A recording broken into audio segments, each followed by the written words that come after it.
Hindi siya mahuhukay din. Sasama naman kita sa hukay eh. Anong purok yun doon, Sek? Puro? Ayun doon, no? Kala Pangulong Itak yata. Ewan ko. Dito na ba yun? Parang Dito nga, kala Pangulong Itak. So guys, ayan oh, malinis na yung tabing dagat, ano. Iba talaga pag may mga tupad. Iba talaga pag may mga tupad kasi ang laking tulong para malinis or matanggal yung mga basura na makikita natin dito sa tabing dagat. Kita nyo naman oh, ang linis na ng area. Oh, as you can see now, ayan guys.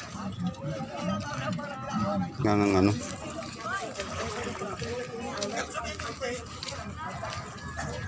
So ito na guys. So, oh, diba?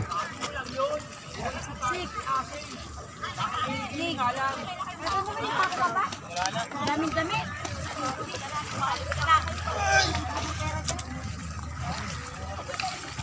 Anong purok kayo? Puro city po. Kasi inyo pala to eh. Po kami. Purok 7? Ay, madam. Puro kusyete. Ayan, Purok 7 pala. Mga taga Purok 7. Ay, hindi ko lang tanong mo sa kanila dyan.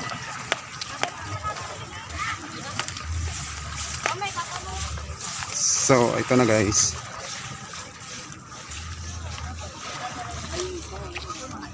Ayun, meron pa doon sa pinakadulo. Wala na akong kukunin sa bahay na sako bukas. Hindi dapat ano, bibili naman.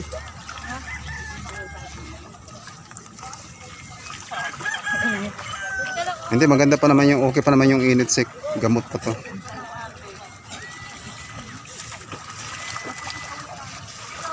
So hanggang dito lang pala ano.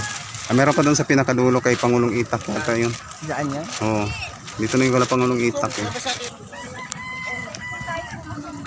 Lahat? Puro kusyete po. Purok 7, ang mga taga Purok 7 guys. Bakit ang taga-puro din? Lahat po ng sabida doon. Bukas pala ay nasa school na pala kami ano area, hindi na dito. Lahat ay nasa school na. Pagkatapos ng school, di ba wala ng linggo? Oo. Sa Lunes, kanya-kanya silang purok ulit. So Linisin na nila yung purok-purok nila. sa Purok na hindi na dito. Okay.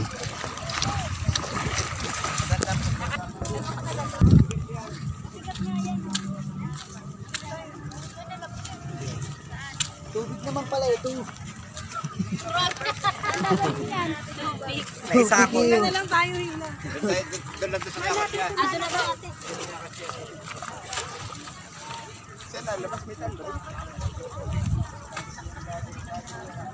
Ito guys, so ayun, pinangunguha nila yung ano sa dagat, oh, mga basura.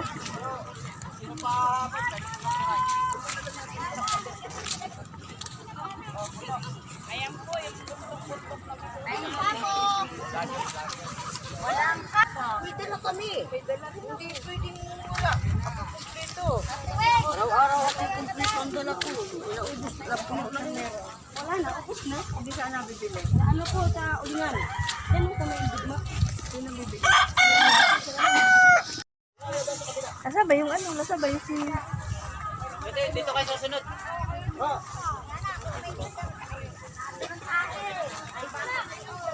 Ano na ba? Ano ito dito? Perna?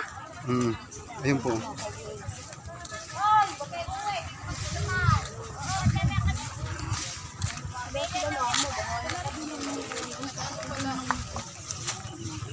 So ayan mga guys, medyo ano na yung sikat ng araw, ano.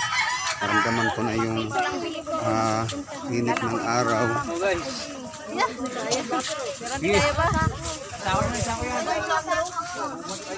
Ay bukas pala ay sa school tayo ha. Sa school na tayo mag-area bukas.